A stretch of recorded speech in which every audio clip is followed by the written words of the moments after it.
JK பாரம்பரியா குடும்ப அன்பர்கள் அனைவருக்கும் நெஞ்சார்ந்த வாழ்த்துக்கள், வணக்கங்கள்.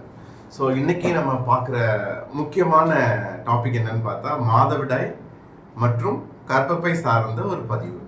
இது எவ்வளவு அவசியம்னு கேட்டால், இப்போ இருக்கக்கூடிய காலகட்டத்தில் ஒரு 10 பெண்களை எடுத்துட்டோம்னா அதில் கிட்டத்தட்ட 6 8 பெண்களுக்கு ஏதாவது ஒரு கர்ப்பப்பை சம்பந்தமான, இந்த மாதவிடாய் சுழற்சி சம்பந்தமான, அந்த இரத்த போக்குகள் சம்பந்தமான பிரச்சனைகளால் பாதிக்கப்பட்டிருக்கிறாங்க.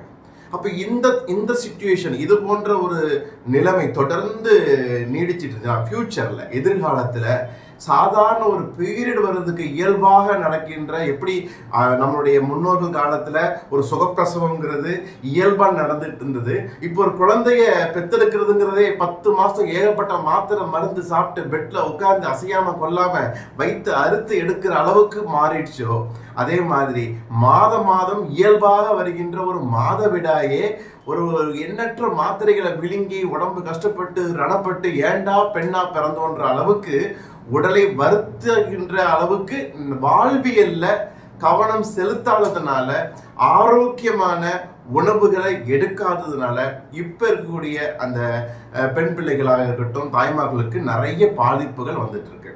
ஸோ நம்ம ஜேகே பாரம்பரியாவில் இன்னைக்கு இந்த டாபிக் நம்ம எடுத்ததனுடைய நோக்கம் என்னன்னா, ஸோ ஒரு மாதவிடாயை பற்றி, அந்த சுழற்சியை பற்றிய ஒரு தெளிவான ஒரு புரிதல் நமக்கு வேணும். ஸோ ஒரு பீரியட்ஸ் வர்றதுக்கான நம்ம என்ன மாதிரியான ஒரு வாழ்வியல்ல உணவுகளை, உணர்வுகளை நம்ம கடைபிடிக்க வேணும்ன்றதை நம்ம தெரிஞ்சுக்கணும். அதனோடு சேர்த்து இயற்கையான உணவுகள் எந்த வகையில் நம்ம கர்ப்பப்பையில மிகச்சிறந்த ஒரு மாற்றத்தை ஏற்படுத்துதுன்றதை நம்ம புரிஞ்சுக்க போறோம். ஸோ கர்ப்பப்பை எடுக்கிறதுங்கிறது அவசியம் தானா? கர்ப்பப்பை எடுக்காமலேயே அந்த சுழற்சி சார்ந்த இரத்த போக்குகள் சம்பந்தமான பிரச்சனைகளிலிருந்து எப்படி விடுபட முடியும்ன்றதெல்லாம் நம்ம தெரிஞ்சுக்க போறோம். இதுல நம்ம ஜேகே பாரம்பரியாவினுடைய உணவுகள் எந்த வகையில மிகச்சிறந்த வகையில ஒரு பெரும் பங்கு வகிக்குது, அந்த பெண்களின் ஆரோக்கியத்துல, அந்த கர்ப்பப்பையில, மாதவிடாய் சுழற்சிகள்ல, ஹார்மோன்களினுடைய சமநிலையில நம்ம ஜேகே பாரம்பரியாவினுடைய துணை உணவுகளினுடைய பங்கு எவ்வாறு இருக்குதுன்றதையும் நம்ம ஷார்ட் அண்ட் ஸ்வீட்டா தெரிஞ்சுக்க போறோம். ஸோ வழக்கமா சொல்றதுதான், நமக்கு இந்த ஜூம் நடந்துட்டு இருக்கும்போது ஒரு 30 to 40 நிமிடங்கள் நம்ம இதை பற்றி நம்ம தெரிஞ்சுக்க போறோம். இதை பேசிட்டு இருக்கும் போதே உங்களுக்கு ஏதாவது சந்தேகங்கள் இருந்துச்சுன்னா சாட் பாக்ஸ்ல தாராளமாக நீங்க டைப் பண்ணலாம். அது டைப் பண்ணும் பொழுது பேச்சினுடையே அதற்கான விளக்கங்களும் நிச்சயமாக நமக்கு அளிக்கப்படும். சரிங்களா? அப்போ ஒரு மாதவிடாய் சுழற்சிங்கிறது என்ன? இப்போ சிம்பிளா நம்ம பார்த்துக்கலாம். இன்றைக்கு நம்ம பார்க்குற டாபிக் தான் இன்னைக்கு கர்ப்பப்பை. கர்ப்பப்பைங்கிறது ரொம்ப அவசியமா? ரொம்ப அவசியம். அது எதற்காக அவசியம்? ஒரு சந்ததிகளை உருவாக்குகின்ற, அந்த ஒரு கரு ஜனிக்கின்ற, கருவுக்கு வளர்ச்சியை கொடுக்கின்ற, கருவுக்கு ஒரு பாதுகாப்பை கொடுக்கின்ற ஒரு அற்புதமான ஒரு பையாக இருக்குது. அது மட்டும் இல்ல, உள்ளுறுப்புகள்ல இருக்கக்கூடிய ஒரு முக்கியமான, பெண்களுக்கே பிரத்யேகமாக அமையப்பட்ட ஒரு உறுப்பு. இது எப்படி சார் இருக்கும்? இந்த பிக்சரை பார்க்கும் பொழுது நமக்கு ஐடியா எந்த இடத்துல இருக்குது? அடிவயிற்று பகுதிகளில் நமக்கு இருக்குது. அப்போ அடிவயிற்று தசைகள்ல அதிகமான இரத்த ஓட்டங்கள் இப்போ ப்ராப்பரா இருக்குதா? முன்காலத்துல மக்கள் எந்த அளவுக்கு சம்மணம் போட்டு உட்கார்ந்து இருந்தாங்க, இப்போ நாம கடந்த ஒரு வாரத்துல எவ்வளவு டைம் சம்மணம் போட்டு உட்கார்ந்து இருக்கிறோம் நம்ம எண்ணி பார்த்தோம்னா, நம்ம பெரும்பாலும் சேர்ல உட்கார்ந்து இருக்கிறோம். நம்ம இடுப்பு, கால் கீழே இருந்துட்டு இருக்கு. இரத்த ஓட்டங்கள் பெரும்பாலும் கீழ் நோக்கி இருந்துட்டு இருக்குது. ரத்தங்கள் மேல வராம வெரிகோஸ் பிரச்சனையால பாதிக்கப்பட்ட நபர்கள் நிறைய இருந்துட்டு இருக்கிறோம். அப்போ அடிவயிற்று தசைகளுக்கு போதுமான அளவுக்கு இரத்த ஓட்டம் கிடைக்குதான்னு கேட்டா, இறுக்கமான ஆடைகள், ஜீன்ஸ் உடைகள், இறுக்கமான உள்ளாடைகள், இதெல்லாம் நம்ம அணிந்து அந்த இரத்த ஓட்டத்தினுடைய இயல்பு தன்மை என்ன செஞ்சிடறோம்? பாதிப்படைய செய்யறோம். அது மட்டுமல்ல, நாம் அணுகின்ற ஆடைகள்ல அதிகமான நவநாகரிக உடைகள்ங்கிற பெயர்ல அந்த காற்றோட்டத்தினுடைய சுழற்சியையே நம்ம தடை செய்கின்ற ஆடைகள் நம்ம அணுகிறோம். அப்ப இயற்கையான ஒரு பருத்தி துணிகளை நம்ம அணிஞ்சிருக்கிறோமான்னு கேட்டா, நிறைய சிந்தட்டிக், நிறைய ஒரு ஃபைபர் சேர்ந்த, ஃபேப்ரிக் சேர்ந்த, நிறைய ஒரு பிளாஸ்டிக் போன்ற அந்த இறுக்கமான எலாஸ்டிக் சேர்ந்த அந்த உடைகளை நம்ம அணிகிறோம். அப்போ இது எல்லாமே எந்த அளவுக்கு அதிகமாக இருக்குதோ அதே அளவுக்கு அந்த மாதவிடாய் சார்ந்த, கர்ப்பப்பை சார்ந்த பிரச்சனைகளும் அதிகமாக இருக்குன்றத நம்ம கண்டிப்பா புரியணும். அப்போ இதில் நம்ம என்ன மாதிரி மாற்றங்களை கொண்டு வர முடியுன்றது முன்னாடி அந்த கர்ப்பப்பையினுடைய வடிவம் எப்படி இருக்கும்ன்றதை நம்ம தெரிஞ்சுக்கலாம். ஒன் செகண்ட், நான் ஸ்லைட் சேஞ்ச் பண்ணிக்கிறேன்.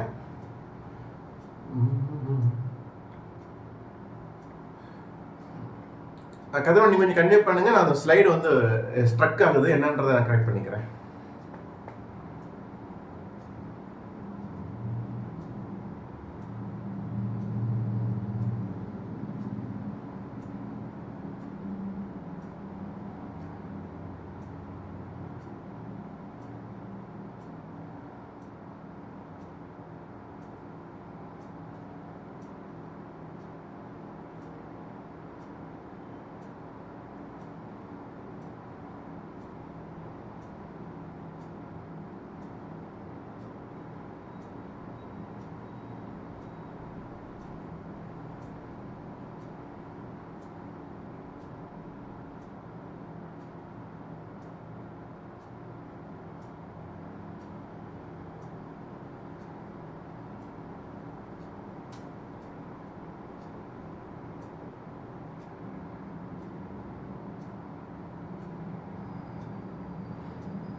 ஓகே ஓகே, நான் என்ன சொல்லிடுறேன்.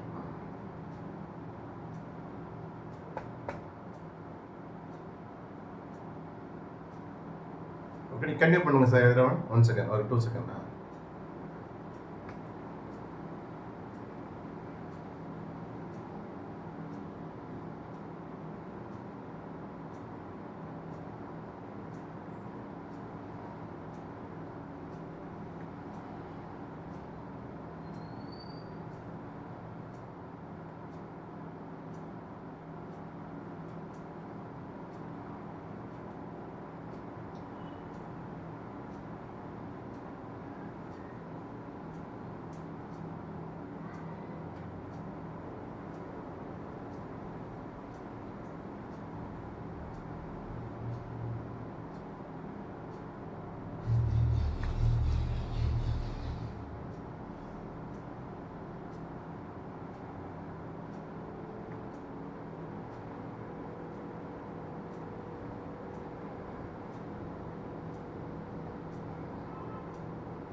இல்லை சடன் இதில் எல்லாமே இது ஸ்க்ராட்ச் ஆகிருக்குது.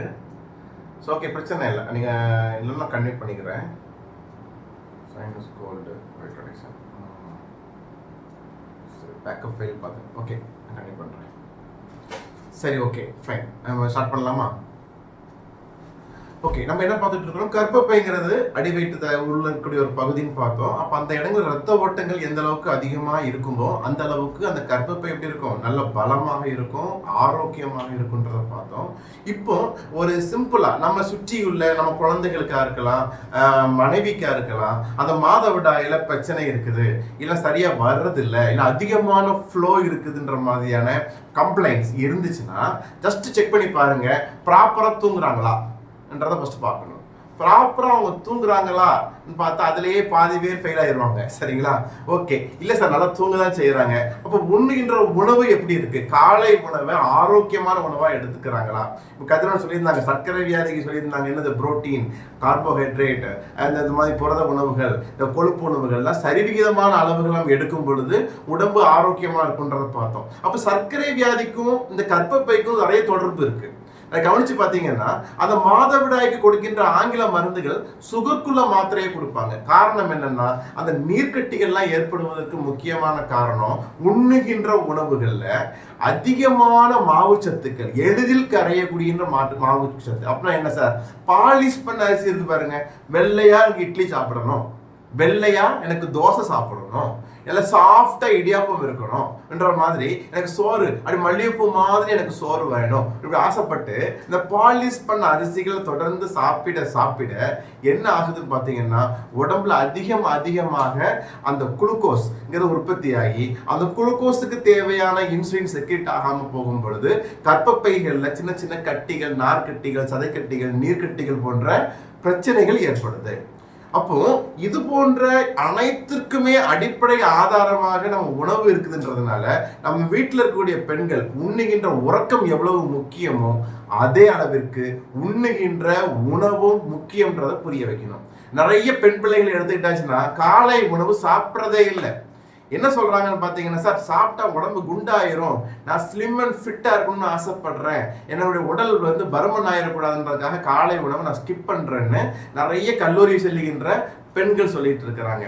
நல்லா கவனிச்சுக்கோங்க, யாரெல்லாம் காலை உணவை தவிர்த்து மதியம் இரவு மட்டும் சாப்பிடுறீங்களோ உங்களுடைய இடுப்பு தசைகள், அடிவயிற்று தசைகள்ல அதிகமான கொழுப்புகள் ஏற்பட்டு உடலினுடைய வடிவமே மாறுபாடாக அமையும்.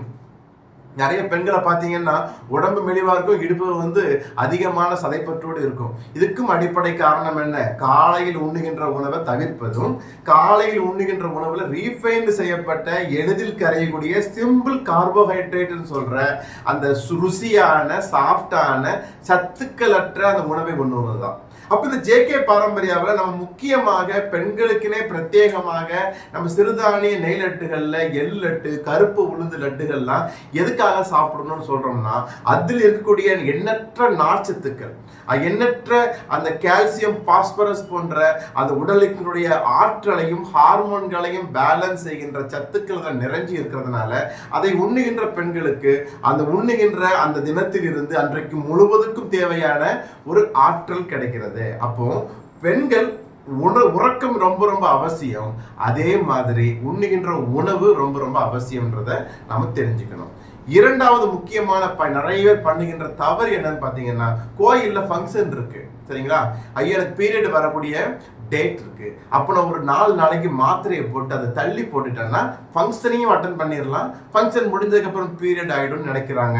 அன்றைக்கு வேண்டுமானால் அது சாதகமாக இருக்கலாம். இது போல ஹார்மோன் மாத்திரை செயற்பட்டு அதனால் ஏற்படுகின்ற ஹார்மோன் இம்பேலன்ஸ்னால தற்காலிகமாக தள்ளி போடுவதற்கான செயற்கை மாத்திரைகள் உபயோகிக்கிறதுனால வாழ்நாள் முழுவதற்கும் அந்த இரகுலர் பீரியட்ஸ்னால கஷ்டப்பட்ட ஏகப்பட்ட பேஷண்ட்டை நம்ம பார்த்துட்டு இருக்கிறோம். அப்போ இது போன்ற செயற்கையான மாத்திரை மூலமாக, செயற்கையான அந்த ஊசிகள் மூலமாக ஒரு இயற்கையான மாதவிடாயை ஒழுங்குபடுத்த முடியும்ன்றது மிக தவறான ஒரு அணுகுமுறை. அப்ப அதை நம்ம கண்டிப்பாக தவிர்க்க வேண்டும். இப்போ மூன்றாவது முக்கியமான பாயிண்ட் என்னன்னு பாத்தீங்கன்னா, நிறைய நபர்கள் உடற்பயிற்சின்ற விஷயத்துக்கு முக்கியத்துவம் கொடுக்கறது இல்லை. நம்ம கேள்வி கேட்கிறோம், எக்ஸசைஸ் பண்றீங்களா கேட்டா எல்லாரும் சொல்ற பதில் என்ன? சார் வீட்டுல முன்வாசலுக்கும் புறவாசலுக்கும் நடந்துகிட்டே இருக்குதான் சார், அதுவே பெரிய எக்ஸசைஸ் சார். துணி காய போடுறதுக்கு மாடி ஏறி இறங்குறேன் சார், அதுவே பெரிய எக்ஸசைஸ் சார். இதுக்கு மேல ஒரு எக்ஸசைஸ் பண்ணணுமான்னு கேட்கிறாங்க. அப்போ உடற்பயிற்சிங்கிறது என்னன்னு பாத்தீங்கன்னா, எந்த விதமான வேலையும் இல்லாம நம்ம உடலின் மேல் முழுமையான அக்கறை கொண்டு உடலுக்காக நேரத்தை செலவு செய்து உடல் தசைகளை சுருக்கி விரிகிற மாதிரி அதிகமாக குனிந்து வேலை செய்கின்ற பெண்கள் முதுகை பின்னாடி வளைக்கிற மாதிரி, அதிகமாக கால்கள் தொங்க போட்டுட்டு சேர்ல உட்கார்ந்து ஒர்க் பண்ணுகின்ற பெண்கள் படுத்திருந்து கால்களை மேலே உயர்த்துற மாதிரி ஒரு 20 நிமிடங்கள் தொடர்ந்து செய்கின்ற பயிற்சிக்கு பெயர் தான் உடற்பயிற்சி. சாதாரணமா வீட்டு வேலை செய்யறது, முன்வாசலுக்கும் பிறவாசலுக்கும் நடந்துட்டு போறது, மாடிக்கு துணி காய போடுறதுலாம் பயிற்சி இல்லை, அதுக்கு பேர் வேலை. சரிங்களா? சோ வேலை எது, பயிற்சி எதுன்றத பிரிச்சு பார்க்க வேண்டும். அப்போ ஜேகே பாரம்பரியாவில் முக்கியமாக அந்த கற்பப்பை சார்ந்த கற்ப தசைகள் சார்ந்த மாதவிடாய் சுழற்சி சார்ந்த பிரச்சனைகளுக்கு நம்ம திரும்ப திரும்ப என்ன சொல்லுவோம்னா நல்லா குளிக்கணுங்க. பீரியட்ஸ் ஆன முதல் 3 நாட்கள் குளிக்க கூடாது, உடம்புல தண்ணி படக்கூடாது. அடுத்த 27 நாட்களும் நன்றாக குளிக்கணும். அட்லீஸ்ட் டெய்லி குளிக்கலனாலும் ஒரு நாள் விட்டு ஒரு நாளாவது குளிக்கணும். குளிப்பதற்கு முன்பு நம்ம ஜேகே பாரம்பரியாவோட ரெட் ஹேர் ஆயில் இருக்கு பாருங்க, உச்சில தடவி உள்ளங்காலையும் கொஞ்சம் தடவிக்கலாம், இல்ல உச்சில மட்டுமாவது 1/2 மணி நேரம் தடவிட்டு அதன் பிறகு நன்றாக தலைக்கு தண்ணீர் ஊற்றி குளிக்கும் பொழுது ஹார்மோன் பேலன்ஸ் ஏற்படும் சொல்றோம். சார் வயிற்றுல தானே பிரச்சனை, நான் எதுக்கு ரெட் ஹேர் ஆயில தூக்கி உச்சில தடவணும்ன்ற கேள்விக்கு ஒரு வீடியோ நம்ம பிளே பண்ணலாம். அதன் பிறகு இதை பற்றி நம்ம பேசுறது இன்னும் கொஞ்சம் எளிமையாக இருக்கும்ன்றதுனால இப்போ ஒரு சின்ன ஒரு வீடியோ அதை பார்க்கும்போது நம்ம கற்பப்பை எப்படி இருக்கு, அந்த மாதவிடாய் சுழற்சி ஏன் ஏற்படுது, இதனுடைய இயல்பான தன்மை என்னன்றது எல்லாருக்குமே தெரியும். ஐ திங்க் எல்லாருக்குமே விசிபிளா இருக்கும்னு நினைக்கிறேன். அப்படி இல்லாத பட்சத்தில் மைக் ஆன் பண்ணி சொல்லுங்க. ஓகே, இப்போ இதுதான் நம்ம பார்த்துட்டு இருக்கிறது கற்பப்பை. நம்ம பார்த்தோம் கற்பப்பையின் வடிவம் எப்படி இருக்கு, ஏதோ மாட்டினுடைய கொம்பு மாதிரி இருக்கு பாத்தீங்களா. அப்ப உள்ள ரெட் கலர்ல காட்டுறது பாருங்க, அதுதான் கற்பப்பையினுடைய உட்புற பகுதி. இதுக்குள்ளதான் அந்த குழந்தையுடைய வளர்ச்சிகள் சிறப்பாக நடைபெறும். அப்ப 2 பக்கம் கொம்பு மாதிரி இருக்குதுல்ல, அதுக்கு பேர் என்னன்னு பார்த்தா ஃபெலோபியன் டியூப்னு சொல்லுவாங்க. அந்த கொம்பு முடிகிற இடத்துல 2 பந்து மாதிரி இருக்கு பாருங்க, அதற்கு பெயர் என்னன்னு பார்த்தா அந்த ஓவரின்னு சொல்ற சினைப்பை. அப்ப அந்த சினைப்பையிலிருந்து என்னது உற்பத்தி ஆகும், சினை முட்டை உற்பத்தி ஆகும். அப்ப இந்த சினை முட்டை ஏன் உற்பத்தி ஆகுது, ஒரு மாசத்துல எத்தனை டைம் உற்பத்தி ஆகும், ஒரு முறை உற்பத்தி ஆகுது. அந்த உற்பத்தி ஆகிற சினை முட்டையினுடைய பயன் என்ன, அந்த சினை முட்டை சினைப்பையிலிருந்து உற்பத்தி ஆன உடனே இந்த ஃபெலோபியன் டியூப்னு சொல்ற அந்த பைப் மாதிரியா இருக்கக்கூடிய அந்த பகுதியானது சினை முட்டையை கொஞ்சம் கொஞ்சமா கொண்டு போய் அந்த என்ன செய்யுது, அந்த கற்பப்பைக்கு கொண்டு வருது. அப்ப அந்த நேரத்துல அந்த சினை முட்டையோடு பிந்து அணுக்கள் சேர்ந்துச்சுன்னா, சினை முட்டையும் பிந்து அணுக்களும் சேர்க்கும் பொழுது என்ன ஏற்படுது, கரு உறுதல் ஏற்படுது. அப்படி ஏற்பட்டுச்சுன்னா கற்பப்பையின உட்சுவர் என்னாகும், இரத்த சுவர்களாக கருதப்பட்டு இரத்த சுவர்கள் ஃபுல்லா அந்த கற்பை உள்ள அப்படியே வடிவமாக ஏற்பட்டு அந்த கருவை சுற்றி ஒரு பாதுகாப்பு வளையத்தை ஏற்படுத்தும். இப்பீரியட் என்ன, செனமுட்டை செனப்பையிலிருந்து செனமுட்டை வந்துருச்சு, அந்த சினை முட்டை அந்த பிந்து அணுக்களோடு சேராம இருக்கும்போது அந்த கற்பப்பையின் உட்சுவரில் இருக்கக்கூடிய அந்த இரத்த சுவர்கள் இருக்கு இல்லையா, அதெல்லாம் உதிர்ந்து வெளியேறுது, கழிவாக கருதும். ஏன், கரு உற்பத்தி ஆனால் தானே, கரு வளர்ந்தால் தானே அந்த சுவர் கருவுக்கு பாதுகாப்பு கொடுக்க முடியும். கருவே உற்பத்தி பண்ணாம விந்தணுக்களோடு சேராத சினை முட்டை என்ன குறிப்பிட்ட நாட்களுக்குள்ள விந்தணுக்களோடு சேரலன்னா அது கழிவு. அந்த கழிவை வெளியேற்றணுன்றதுனால அதை சுற்றியுள்ள சுவர்கள், இரத்த சுவர்கள் எல்லாமே கொஞ்சம் கொஞ்சமா உதிர்ந்து எப்படி மீன் உடம்புல இருந்து செதில் உதிரும், அதே மாதிரி உதிர்ந்து வெளியேற்றத்துக்கு பெயர் தான் என்னது, மாதவிடாய் சுழற்சி. ஒரு ஐடியா கிடைச்சிட்டா? இப்போ நான் சொன்னதை ஒரு இமேஜ் மூலமா, ஒரு வீடியோ மூலமா இப்படி நீங்க பார்க்கும் பொழுது இன்னும் ஈஸியா மைண்டுக்குள்ள கேப்சர் ஆகும். இப்போ யூட்ரஸ்ன்னு பார்த்தோம், எண்டோமெட்ரியம் உட்சுவர்னு பார்த்துக்கிட்டோம், இந்த ஃபெலோபியன் டியூப் இது ஓவரிஸ்ன்னு பார்த்துக்கிட்டோம். அப்போ கற்பப்பை உட்புற பகுதிகளில் அது முதுகெலும்பு இடுப்பு எலும்புகளுக்குள்ள பாதுகாப்பா இருக்குது. அந்த ஓவத்துக்குள்ள பாருங்க நிறைய குட்டி குட்டியா ஆயிரக்கணக்கான சினை முட்டைகள் இருந்துட்டு இருக்கு, அதான் ஓவம்னு சொல்றோம் பாத்தீங்களா. அப்போ அந்த இருக்கிற சினை முட்டையில ஒரே ஒரு முட்டை மட்டும் முதிர்ச்சி அடைஞ்சு வெளியில வருது. அது வெளியில வருதுக்கு எது காரணமாக இருக்குதுன்னு பாத்தீங்கன்னா, நமது மூளையில இருக்கக்கூடிய அந்த பிட்யூட்டரி கிளாண்ட், ஹைப்போதலாமஸ்ன்ற கிளாண்ட்ல இருந்து ஹார்மோன்கள் சுரக்கின்றது. அந்த எஸ்ட்ரோஜன்ங்கிற ஹார்மோன் சுரக்கப்படும் பொழுது அதற்கான ஒரு நிகழ்வுகள் நம்ம உடம்புல ஏற்படுது. அப்போ அந்த கற்பப்பையில உட்சுவர் என்ன ஆகுது, இரத்த சுவர்கள் அப்படி கொஞ்சமா சேருது. அந்த சினைப்பையில இருந்து அந்த சினை முட்டை கொஞ்சமா உற்பத்தி ஆகுது. இதுக்கு அடிப்படை காரணம் எங்க, மூளையில இருக்கக்கூடிய பிட்யூட்டரி கிளாண்ட்ல அங்கிருந்து சுரக்குகின்ற அந்த யூட்ரைசிங்கிற ஹார்மோனும் ஃபாலிக்கல் ஸ்டிமுலேட்டிங் ஹார்மோனும் அந்த மாதவிடாய்கள் 14வது நாட்கள்ல இருந்து ஒரு 20 நாட்களுக்குள்ள சுரக்கும் பொழுது அந்த சினைப்பையிலிருந்து சினை முட்டை அப்படியே அழகா அப்படி வெளியில வர்றதை அப்படியே இந்த ஃபெலோபியன் டியூப் அப்படியே கேட்ச் பண்ணி அதுல இருந்து அந்த அற்புதமான அந்த ஓவலேஷன் நடக்கிற அந்த ஓவத்தை அப்படி மைல்டா சாஃப்டா இருக்கக்கூடிய ஃபிம்ப்ரியான்னு சொல்ற அந்த வலை தசைகளோட சேர்த்து கொஞ்சம் கொஞ்சமா நவுட்டி நவுட்டி கொண்டு போகுது. இந்த மாதிரி வருகின்ற இந்த அற்புதமான இந்த ஓவமானது, இந்த சினை முட்டையானது அந்த விந்து அணுக்களோடு சேர்ந்துச்சுன்னா என்ன ஏற்படும்? கரு ஏற்படும்ன்றது நம்ம பார்த்தோம். இது எத்தனை நாட்கள் இது ஆரோக்கியமாக இருக்கும்? ஒரு 4 இருந்து ஒரு 6 நாட்கள் ஆரோக்கியமா இருக்கும். அப்போ ப்ரொஜெஸ்ட்ரான் சொல்ற ஒரு ஹார்மோனை நம்ம மூளை சுரக்குது. அது சுரக்கும் பொழுது அந்த கரு உருவதற்கான, கருவுக்கு தேவையான ஆகாரத்தை தருவதற்கான செல்கள் எல்லாமே அதில் வளர்ச்சி அடையுது. அப்ப இந்த நேரத்துல அந்த மாதவிடாய் சுழற்சிக்கு முன்னதாக கரு ஊறுதலுக்கு தக்கவாறு அந்த பெண்ணினுடைய அந்த கருப்பையானது நல்ல திரவங்களை சுரக்குதும் ஒரு ஆரோக்கியமான ஒரு நிகழ்வு ஏற்படுது. இதுதான் இயல்பாக ஒரு பெண்ணினுடைய உடல்ல நடந்துட்டு இருக்கக்கூடிய ஒரு அற்புதமான ஒரு செயல்பாடு. இந்த நேரத்துல மைண்ட் கொஞ்சம் டிஸ்டர்பா இருந்துட்டு இருக்கும், ஏதாவது முகத்துல அங்கங்க பருக்கள் ஏற்படும், உடம்பு கொஞ்சம் நீர் தங்குன மாதிரி இருந்துட்டு இருக்கும், திடீர்னு அடிவயிற்று தசைகள்ல கொஞ்சம் வலி மாதிரி சுருட்டுன மாதிரி, கொஞ்சம் ஒரு மாதிரி மார்பு பகுதிகளில் கொஞ்சம் வலிகள்லாம் நமக்கு ஏற்படுகின்ற ஒரு நிகழ்வு ஏற்படும். அப்போ இந்த நேரத்துல கரு உருவாத அந்த சினை முட்டையான ஆகும். அது சுற்றி என்ன இருக்கு பாருங்க, இரத்த சுவர்கள் இருக்கு இல்லையா? இந்த இரத்த சுவர்கள் கரு உருளன்னா அப்படியே உதிர்ந்து வெளியேறதுக்கு பெயர் தான் மாதவிடாய்.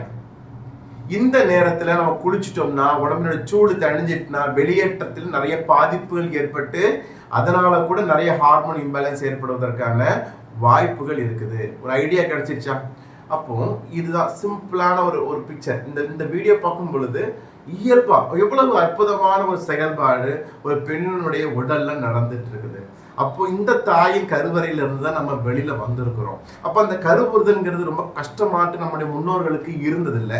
மாதவிடாயும் மிகப்பெரிய கஷ்டமான ஒரு செயல்பாடா இருந்ததில்லை. இப்போ பாருங்க, நம்ம வீட்டு பிள்ளைங்க படிக்கிறன்ற பேர்ல 11, 12 மணிக்கு தான் தூங்க போறாங்க.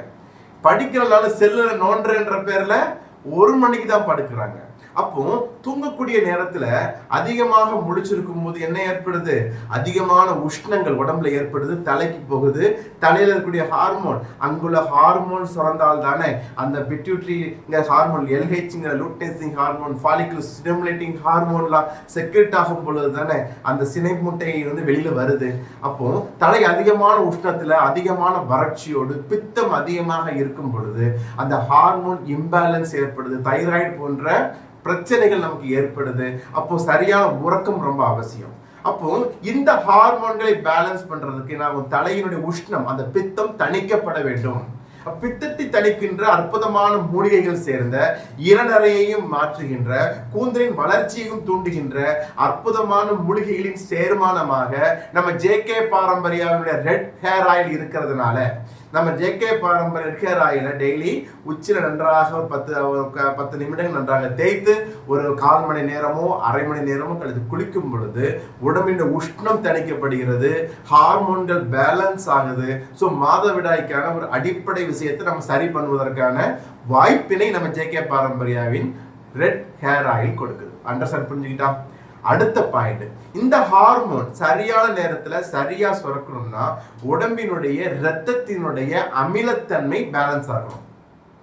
ரத்தம் ரொம்ப அசிடிக்கா இருந்துச்சுன்னா உடம்பினுடைய பித்தம் ரொம்ப அதிகமாகும் போது அதிகமான உதிரப்போக்கு, மாதவிடாய் நேரங்கள்ல தாங்க முடியாத வலி, ஸோ இர்ரெகுலர் பீரியட்ஸ் போன்ற பிரச்சனைகள்லாம் ஏற்படும்.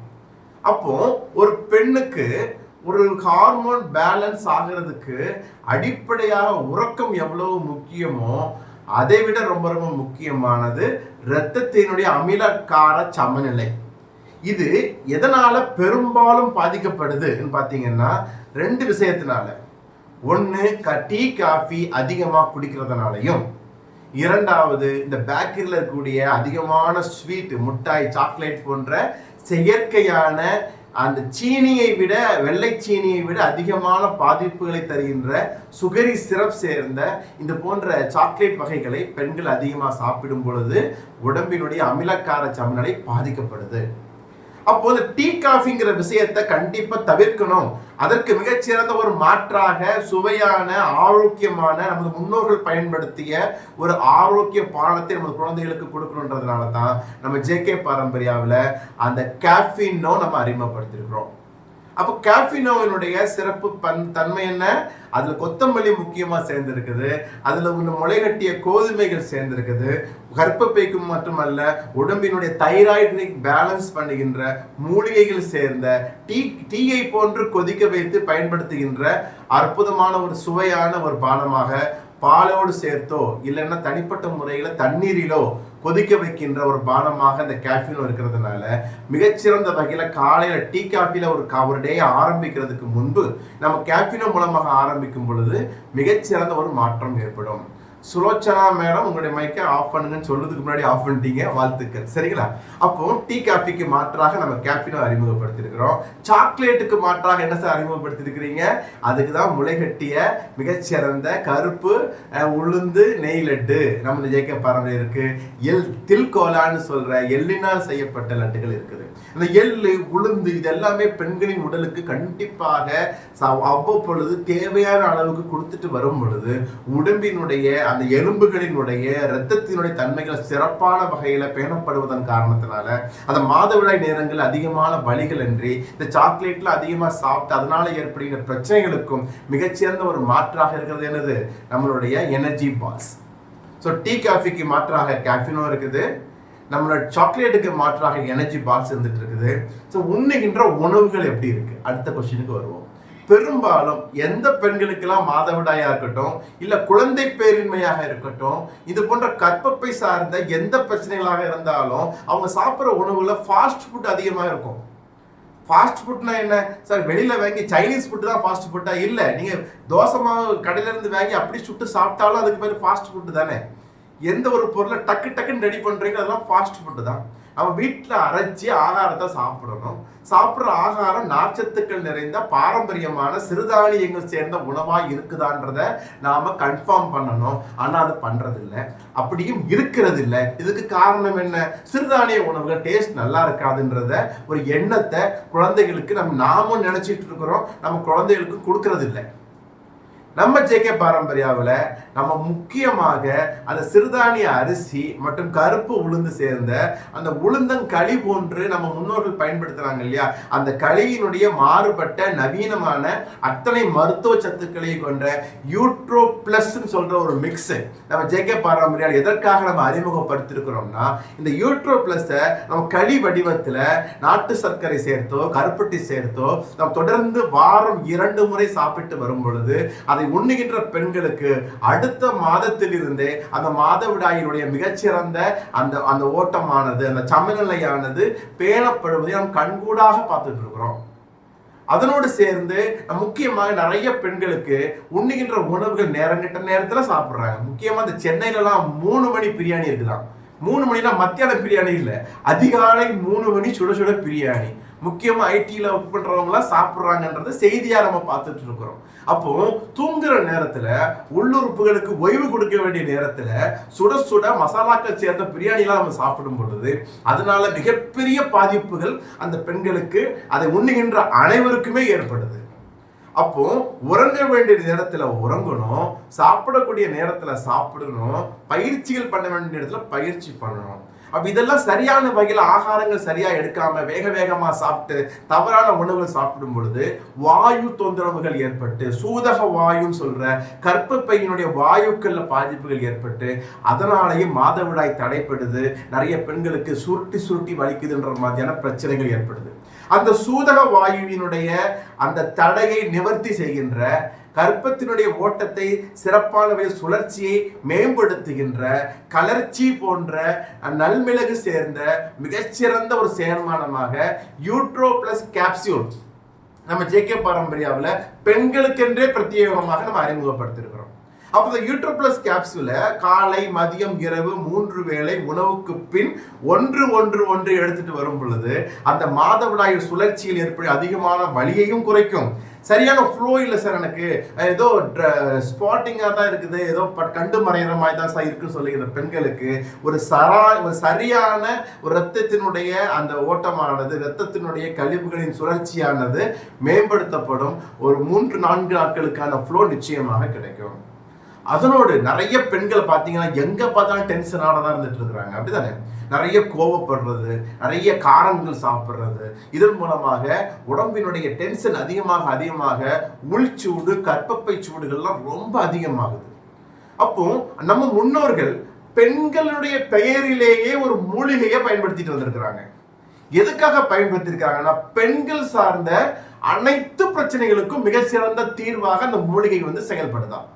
அந்த மூலிகையினுடைய பெயர் என்னன்னு சொன்னா குமரின்னு சொல்லி இருக்கிறாங்க.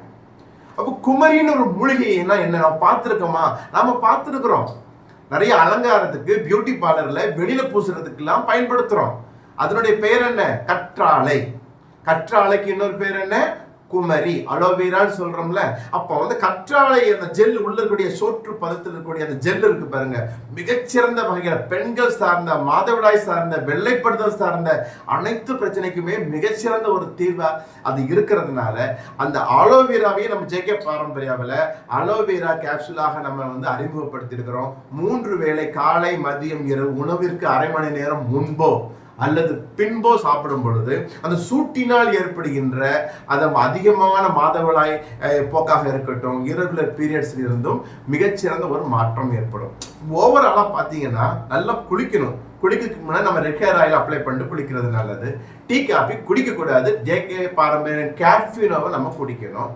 சாப்பிட்ற சாப்பாட்டுல நார்ச்சத்துக்கள் நிறைந்த பாரம்பரியமான உணவுகளை சாப்பிடணும். அதுக்கு வழி இல்லைன்னு சொல்ற நபர்கள் நம்ம எனர்ஜி பால்ஸ் நம்ம தாராளமாக எடுத்துக்கலாம். யூட்ரோ பிளஸ் மிக்ஸ் நம்ம எடுத்துக்கலாம். கருப்பு கவனி சேர்ந்த ஜிடியூன்னு நம்ம ஜேகே பாரம்பரியாவில் அறிமுகப்படுத்துறதன் நோக்கம் என்னன்னா, இந்த ஜிடியூன் இடுப்பெலும்புகளை பலப்படுத்துவதிலும் உடம்பினுடைய நரம்புகளையும் இரத்தத்தின் உற்பத்தியை தூண்டுவதிலும் மிகச்சிறந்த புரோட்டீன் புரத சத்துக்களினுடைய பற்றாக்குறையை நிவர்த்தி பண்ணுவதில் மிகச்சிறந்த ஒரு உணவாக, துணை உணவாக இருக்கிறதுனால ஒரு வாரத்தில் 2 நாள் யூட்ரோ பிளஸ் மிக்ஸையும் வாரத்தில் 2 நாள் ஜிடியூனையும் நம்ம எடுத்துட்டு வரும் பொழுது அந்த பெண்களினுடைய அந்த உடல் மன வளர்ச்சியானது ஆரோக்கியமான வழிகளில் மேம்படுத்தப்படும்ன்றத நாம் உறுதியாக நாமும் பயன்படுத்தி நம்மை சார்ந்தவர்களுக்கும் இதை அறிமுகப்படுத்த முடியும்.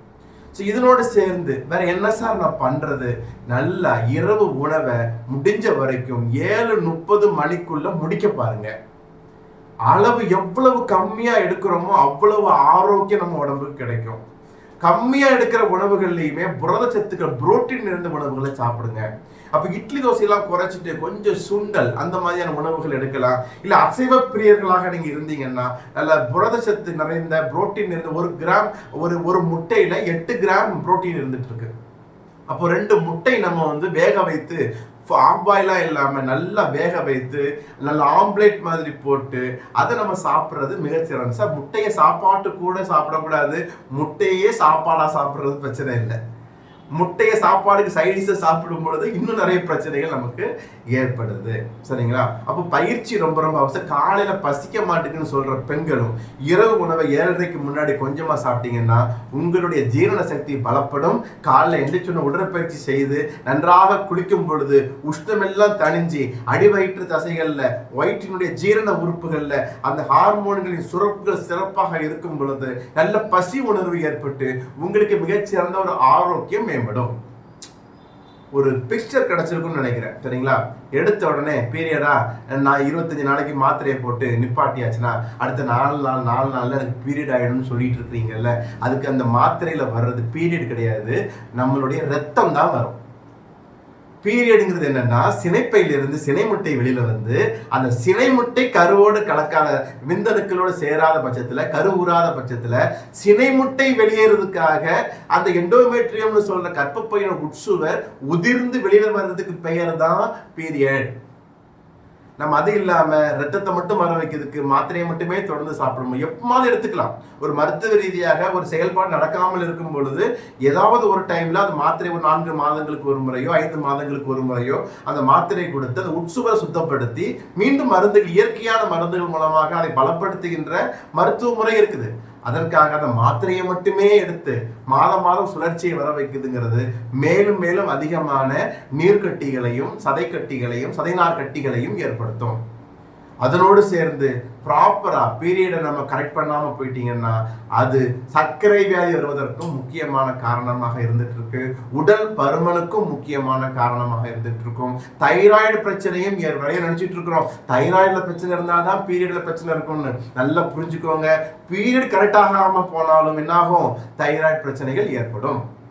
அப்ப இது எல்லாவற்றிற்கும் தீர்வாக மருந்து மாத்திரைகள் பின்னாடியே வருஷக்கணக்காக எடுக்கிறதை விட நம்ம ஜேகே பாரம்பரியாவுடைய துணை உணவுகளோடு சேர்த்து நம்ம சொல்ற அந்த வாழ்வியலையும் கவனம் செலுத்தி படிப்படியாக கொஞ்சம் கொஞ்சமாக உடலையும் கர்ப்பப்பையையும் நம்ம பலப்படுத்தும் பொழுது மிகச்சிறந்த ஒரு ஆரோக்கியமானது பயன்படுத்துகின்ற அனைவருக்கும் பயன்படுத்திய 1-2 மாதங்களுக்குள்ள நிச்சயமாக கிடைக்கின்ற உறுதியை இதுவரைக்கும் பயன்படுத்திய நபர்கள் சொன்னதன் விளைவாக மேலும் ஒரு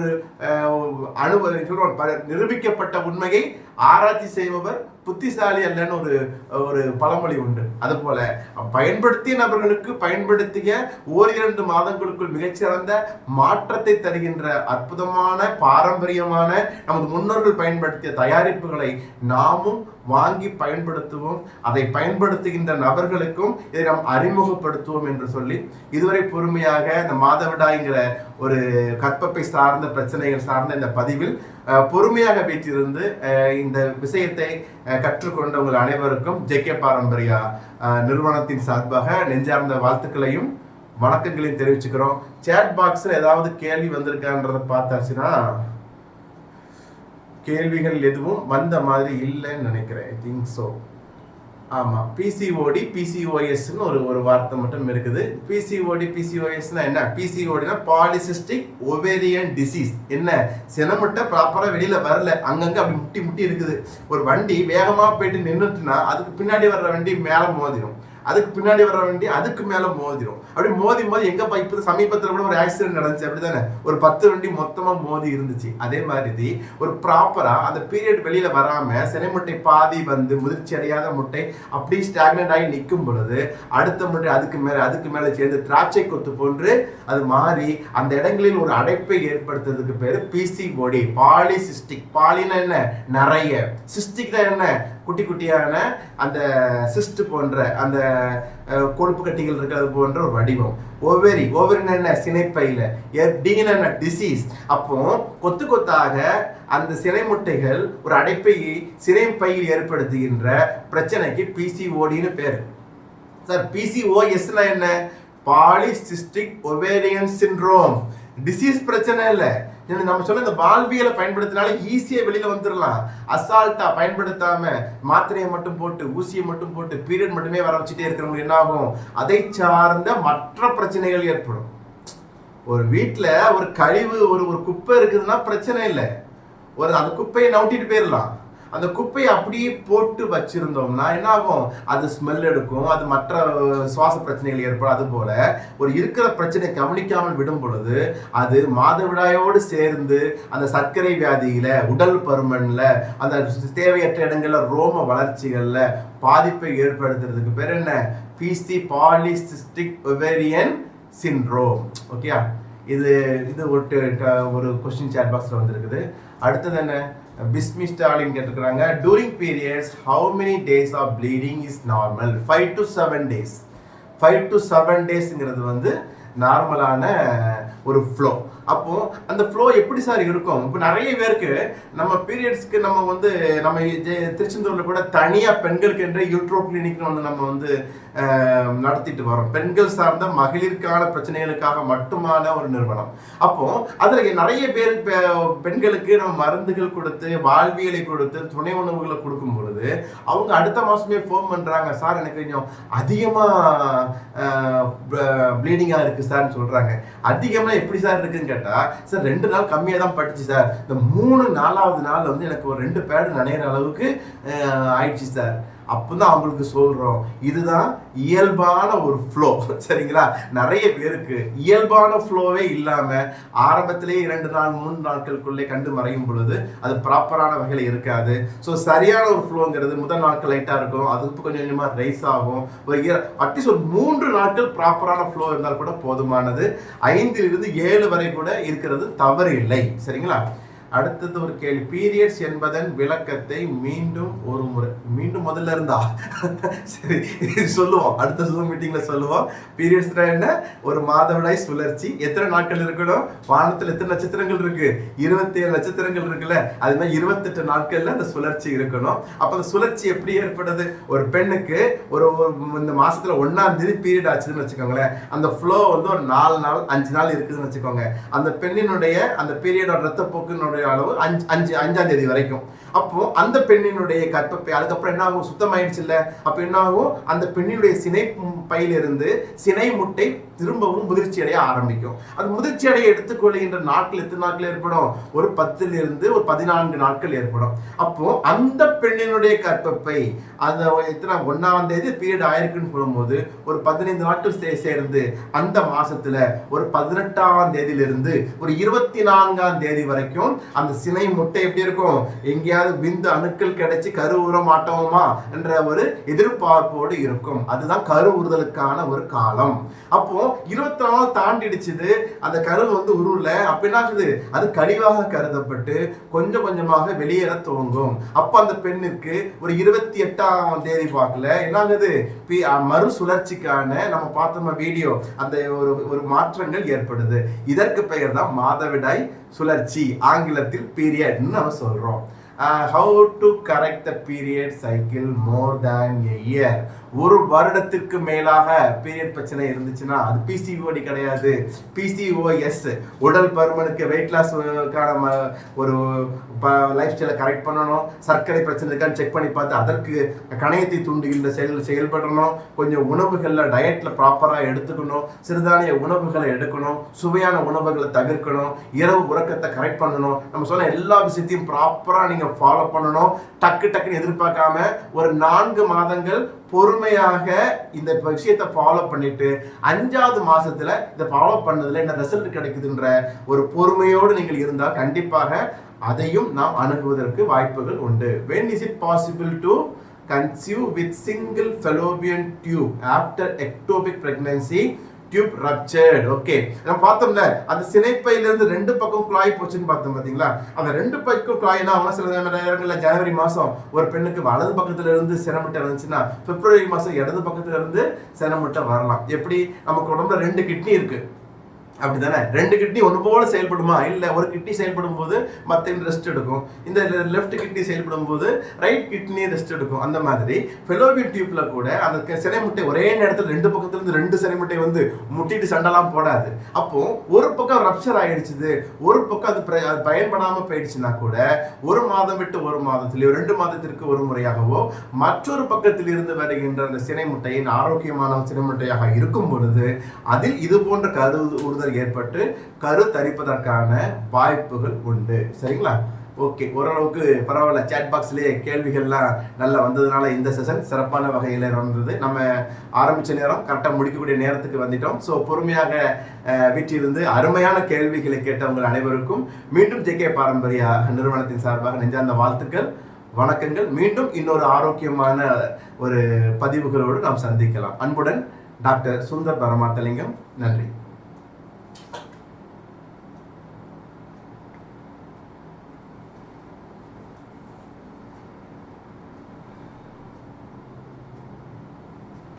அதனால வரக்கூடிய பிரச்சனைகள் எல்லாத்துக்குமே தெளிவான ஒரு தீர்வு அப்படிங்கிறது நம்மளுக்கு கிடைச்சிருக்கு. அதே மாதிரி என்னென்ன ப்ராடக்ட் சாப்பிடணும் அப்படிங்கிறதுக்கும் தெளிவான தகவல் நம்மளுக்கு கிடைச்சிருக்கு. அதனால நம்ம நிறைய